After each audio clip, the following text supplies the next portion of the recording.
Hello everyone, welcome to today's online class. Our today's topic is Things Fall Apart by Chinua Achebe. Before starting the class formally, I would like to introduce myself at first. I'm Fatima Sultana, lecturer at Department of English, Molvibajar Government College, Molvibajar. So in our earlier class, we have discussed about some basic informations regarding Things Fall Apart and regarding Chinua Achebe. But in our today's class, we will discuss the summary in short of Things Fall Apart. And in our next class, I would like to discuss about some important aspects, some themes, some character analysis of Things Fall Apart. So, Things Fall Apart is actually about the tragic fall of the protagonist, whose name is Okonkwo, and about the Igbo culture. So, this is actually a book where the writer wanted to show us the clash between modernity and tradition. So, Okonkwo, who was a very powerful man in his uh, village, he was actually the representative of Igbo culture. So Okonkwo is a respected and influential leader within the Igbo community of Umofia in eastern Nigeria. So he first earns personal fame and distinction and brings honor to his village. When he defeats Emalinje the cat in a wrestling contest, Okonkwo determines to gain titles for himself and become a powerful and wealthy man in spite of his father's weakness. So Okonkwo's father, Unoka, he was a lazy and wasteful man. He used to borrow money from his friends and then squandered that on palm wine and merrymaking with friends. So he was not at all concerned about any kind of honor or any kind of responsibility. So often his wife and children went hungry. So within the community, Unoka was considered as a failure at that time. He was referred to as Akbala, one who resembles the weakness of a woman and has no property. So he had no social status and he died a shameful death and left numerous debts. So that was actually burdensome for Okonkwo.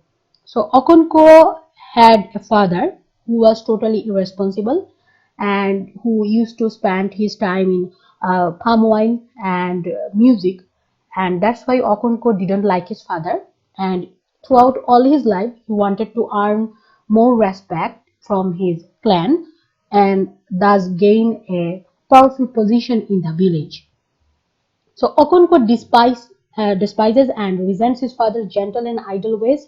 He resolves to overcome the shame that he feels as a result of his father's weakness by being what he considered to be manly. So Okonkwo always wanted to be a manly person, and therefore he dominates his wives and children by being insensitive and controlling.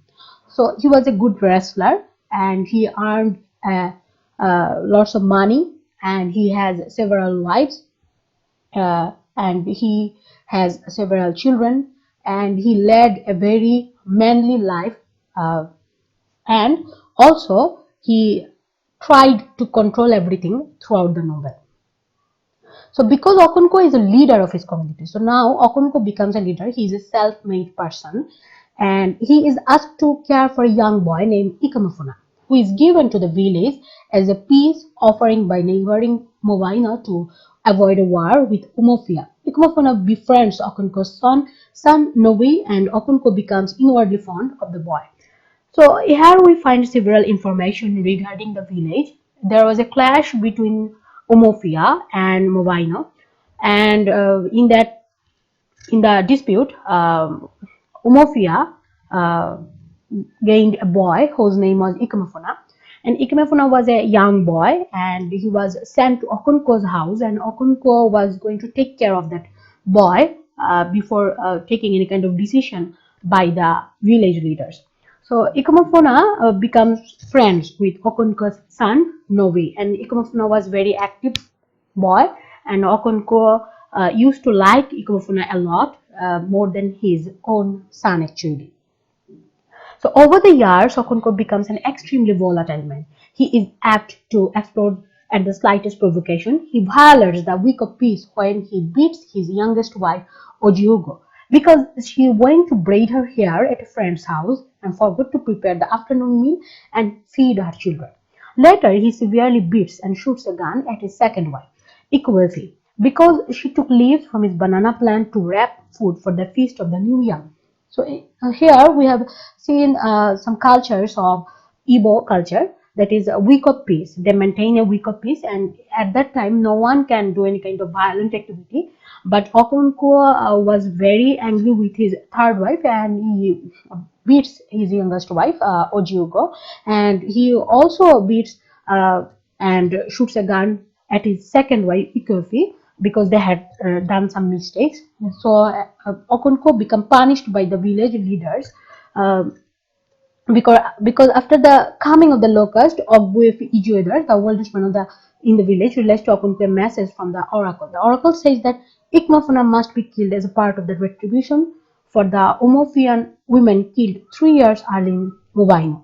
He tells Okonkwo not to partake in a murder, but Okonkwo doesn't listen. He feels that not participating would be a sign of weakness. Consequently, Okonkwo kills Ikmafuna, which was needless. Novi realizes that his father has murdered Ikmafuna and begins to distance himself from his father and the clansmen.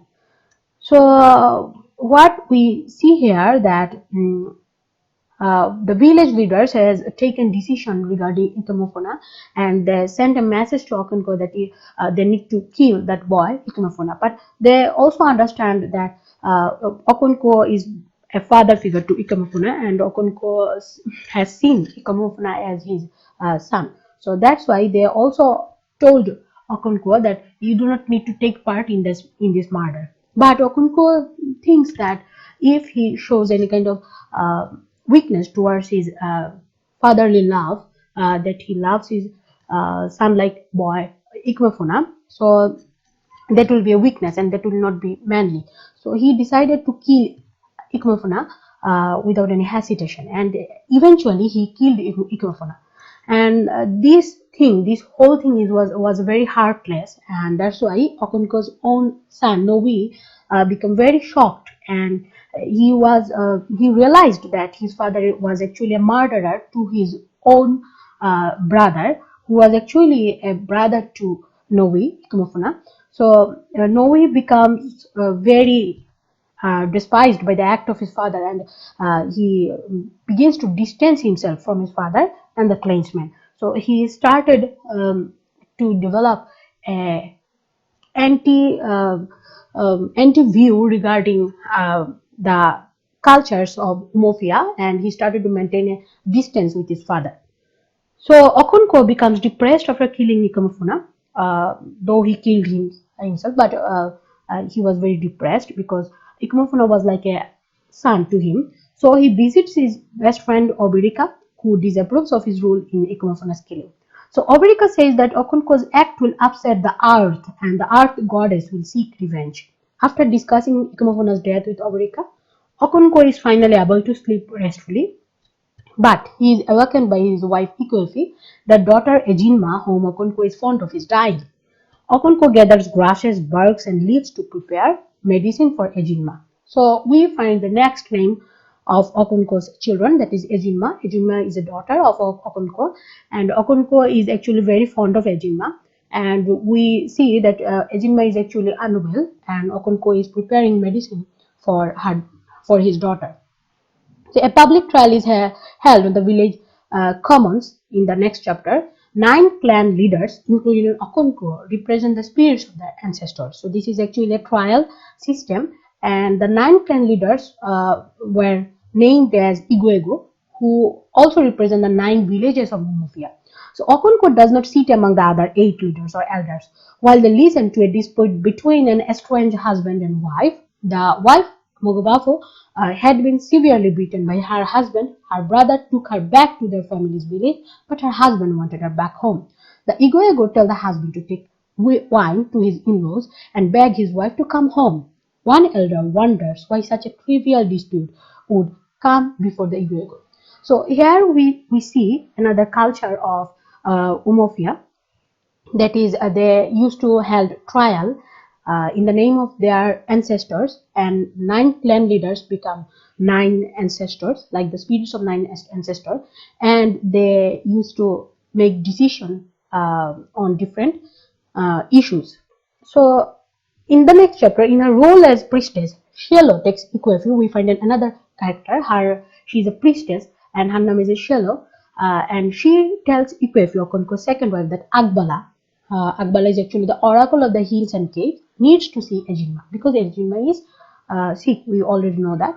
So although Okonko and Ikwefu protest, Shiloh takes a terrified Ejima on her back and forbids anyone to follow. Shiloh carries Ejima to all nine villages and then enters the oracle's cave. Ikwefu follows secretly in spite of Shieloh's admonitions and waits at the entrance of the oracle. Okonkwo surprises Ikwefi by arriving at the cave, and he also waits with her. The next morning, Shieloh takes Ejima to Ikwefi's hut and puts her to bed. So Ejima was sick, and the priestess of Agbala, Shieloh, took her to the cave of Agbala. So here we see Okonkwo and his wife, they followed Ejima and Shieloh, although Shieloh forbade them to do so. But they did that out of their love as parents for Ejima. So we see Okonkwo, who is actually a strict follower of the village rules, of the rules of their ancestor. He also has a soft heart, and that's why he disobeyed Shiloh and just uh, the follow the priestess. So in the next chapter, when Ogbuefi Ijedu dies, he was actually leader Okonkwo, or is because the last time that Ijedu visited him was when he warned Okonkwo against participating in the killing of Ikomofuna. Ijedu was an important leader in the village and achieved 3 titles of the clan's 4, a rare accomplishment. During the large funeral, Okonkwo's gun goes off and Ijedu's 16-year-old son is killed accidentally. So here we see another transition. Here we understand that there are actually 4 titles given by the clan to the most accomplished man, and one of the leaders has died. So Okonko was quite worried because after and at that funeral, Okonko's gun goes off and accidentally he killed Ijeo's 16 years old son. So, so as a punishment against the crime, uh, the clan punished Okonkwo and his family, like they must be exiled from Umofia for 7 years. The family moves to Okonkwo's mother's native village, Mavanta. After they depart Umofia, a group of villagemen destroy Okonkwo's compound and kill his animals to cleanse the village of Okonkwo's sin. So Oberika stores Okonkwo's yam in his barn and wonders about the old tradition of the Igbo culture. So Okonkwo had to leave everything behind and went to his uh, mother's house because he had done a sin by killing the young boy of the leader. So after that, Okonkwo is welcomed to Muvanta by his maternal uncle, Uchendo, a village leader. He gives Okonkwo a plot of land on which to farm and build a compound for his family, but Okonkwo is depressed and he blames his chi means personal spirit, for his failure to achieve lasting greatness. So during Okonkwo's second year in exile, he receives a visit from his best friend Obirika, who recounts sad news about the village of Abame. About a white man rode into the village on a bicycle. The elders of Abame consulted their oracle, which told them that the white man would destroy their clan and other clans. Consequently, the villagers killed the white man. But weeks later, a large group of men slaughtered the villagers in retribution. The village of Abama is now deserted. Okonkwo and Uchendo agreed that the villagers were foolish to kill a man whom they knew nothing about. Later, Obirika gives Okonkwo money that he received from selling Okonkwo's yams and seed yams, and he promises to do so until Okonkwo's return to Umufia. So here we see some changes, and also we see the start of colonization in African tribes. So we see Okonkwo has moved to his maternal uncle's village and he was given a piece of land to farm and to build a compound for his family. He was very depressed. Okonkwo was very depressed because he had to leave his own village, and he had to leave his greatness, which he earned in the previous village. So Okonkwo, in the second year of his exile, he received a visit from his friend, and his friends informed him about a particular incident that a white man rode into the village on a bicycle to the village of Abame. And Abame's villagers, they were very terrified by seeing the white man, and they discussed that this white man might do harm to them. And by the suggestion of their oracle, they killed that particular man. So later, to take revenge, the white man's group, they came and killed so many persons of Abame. So the village of Abame is now deserted. So Okonko and Uchendo, they discusses about the matter, and they say that this is actually a terrifying incident, and also the people of Abame was foolish because they knew nothing about the white men. So they shouldn't uh, they could not done this, isn't it? Because they knew nothing about the white man. So, six missionaries, including one white man, arrive in Mabante. So, we see the white people are also arriving at Okonkwo's maternal village also, where he resides now. And these white men speak to the people about Christianity. Okay, so Okonkwo believed that the man speaks nonsense, but his son Novi is captivated and becomes a convert for Christianity. So we already knew that Novi was terrified by the incidents of murder of Ikomogona. So he already developed a hate regarding the Igbo culture. So when the Christian people invited him to convert, then he took the invitation and he became a Christian. So Novi's new name became Isaac. But Okonkwo was could not approve this thing, and he was very upset. So the Christian missionaries built a church on land to them by the village leaders. So these villages, they didn't do mistakes like Abame did. So they gave the Christian missionaries a land to build a church. But which land? The land is a part of the evil forest. And according to tradition, the villagers believe that the missionaries will die because they built their church on cursed land. But when nothing happens to the missionaries, the people of Mavanta conclude that the missionaries possessed extraordinary power and magic. The first recruits of the missionaries are Ifulifo, the weak and worthless men of the village. Other villagers, including a woman, soon convert to Christianity. The missionaries then go to Umufia and start a school. Novi leaves his father's hut and moves to Umufia so he can attend the school. So here we see many incidents that the Christian missionaries are building a church in the land that was given by the village leaders. So the village leader wanted to make a peaceful relationship with the Christian missionaries, and they gave a land to them because they did not want a repetition of the incident of Abame. So that's why they gave them a land. But they gave them a land of the cursed land, that is the part of the evil forest. This is actually believed by them that the evil forest is actually the abode of different harmful spirit. So this place is cursed, and any people who will stay there, they will die eventually. So that's why they gave them the land, and they started believing that the Christian missionaries will die as they built hut in the evil forest. But nothing happened, and they become astonished, and they started to think that the Christian missionaries are actually very powerful magicians, and they must have possessed some extraordinary power. That's why the evil forest cannot do any kind of harm to them. So we understand there are superstitions here, and we also know that the Christian missionaries has built several camp in different parts of Africa at that time, the starting of colonization. And Okonkwo's son Novi, he left his father's hut and moves to Mofia, so he can attend the Christian school built by the Christian missionaries. So Okonkwo's exile time is over by now. So his family arranges to return to Mofia before leaving Mabanta. They prepare a huge feast for Okonkwo's mother's kinsmen in appreciation of their gratitude during Okonkwo's 7 years of exile. So in this transition period, when the white men are starting to build a camp in different part of Africa, Okonkwo's exile time is over. So he returns to Mofia, and he discovered that his village has changed during this absence. It has changed by this long time. So many men have renounced their titles and have converted to Christianity.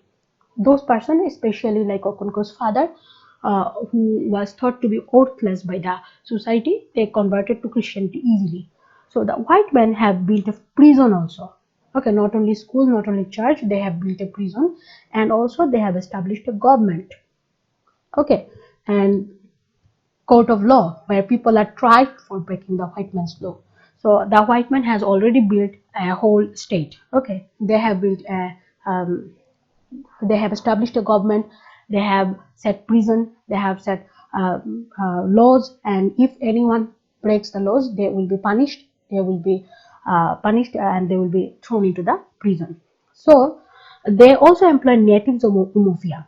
Okonko wonders why the Umofians have not incited violence to rid of the village of the white man's charge and oppressive government. So Okonko was very wondered, and he was thinking that why people are not just uh, getting out all these outsiders. But some members of the Igbo clan, they actually like the change in Umofia. Who? Those who are actually very deprived in Umofia's clan. We already know that Okonko was actually established person in Umofia clan, but not everyone is as established as Okonko, and not everyone like Novi uh, likes the rules and regulation and the culture and tradition of Umofia. That's why they just wanted a relief, and that's why they took the chance to be Christian and gain social status in the Christian community. So Mr. Brown, the white missionary, respect the Igbo tradition. Okay, so he makes an effort to learn about the Igbo cultures and become friendly with some of the clan leaders. He also encourages Igbo people of all ages to get an education. Mr. Brown tells Okonko that Novi, who has taken the name Isaac, is attending a teaching college. Nevertheless, Okonko is unhappy about the change in Umofia. After Mr. Brown becomes ill and is forced to return to his homeland, Reverend James Smith becomes the new head of the Christian church. But Reverend Smith is nothing like Mr. Brown. He is intolerant of clan customs and is very strict. Violence arises after Enoch, an overzealous convert to Christianity, unmasked an Igwego. In retaliation, the Igwego burn Enoch's compound and then destroy the Christian church because the missionaries have caused the Igbo people many problems. So here we see two characters from white man. One is Mr. Brown and another is Reverend Smith. Mr. Brown was quite friendly towards the Igbo culture, and he actually liked Igbo cultures, and he makes an effort to learn many things from Igbo cultures and customs. But he had to leave the country because he was very sick. And then in his place, we found Reverend James Smith. He was a very strict person, and unlike Mr. Brown, he did not like anything regarding Igbo culture. And at that time, a violence arises because a Christian convert whose name is Enoch, he was very enthusiastic, and he just unmasked an Igwego, and Igwego are leaders from Nine clan, and they are actually the representation of their ancestors. So that's why unmasking an Igwego is actually a sin to Umofia clan. So that's why the people of Umofia clan, they become very angry and they destroyed the compound of Igwego. They also destroyed the church because they believed that the church has made Igwego people like Igwego, and also they think that the church is causing many problems regarding their religion and regarding their customs.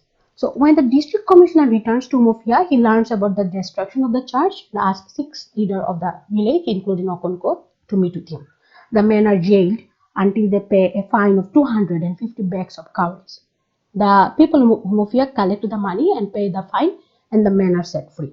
So Okonko, along with other 5 persons, total 6 leaders, they were asked they were sent to jail because of the violence, and they had to pay a fine of 250 bags of cowries, and then they came back to their families.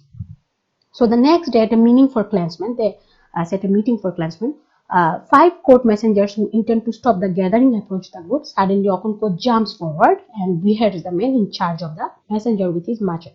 So, message. When none of the other clansmen attempt to stop the messenger who escaped, Okonko realized that they will never go to war and that Umofia will surrender. Everything has fallen apart for Okonko, and he commits suicide by hanging himself. So at the end, we see that Okonkwo was quite intolerant and he became violent. He was already violent, and the change of Umofian clan and the change that was bring by the white men, the change of their culture and tradition, Okonkwo could not tolerate all this. So in the last scenario, we have seen that he has beheaded a court's messenger, and he was thinking that maybe his other clansmen would help him, and they will just announce a war against the white men. But no other clansmen did anything. Okay, so Okonkwo understood that everything has changed. This is not his old society. Everyone has changed, and they actually like, and they are actually in the trap of the white people. So Okonkwo understood that everything has fall apart, things fall apart, and he could not invite and could not accept that modernity. He could not accept the colonization, and he could not accept Christianity, and he could not accept that change. Okay, he was 100% traditional man, so that's why he committed suicide by hanging himself. So the novel ends like this. We see the fall uh, of the protagonist, a powerful man, and throughout Okonkwo's life, we understand the tradition, culture, and the clash between the modernity and tradition in this African culture. So I hope you all understood today's lesson. Thank you all. Uh, in our next class, I would like to discuss some themes, some characters, and some other aspects of the book. Thank you.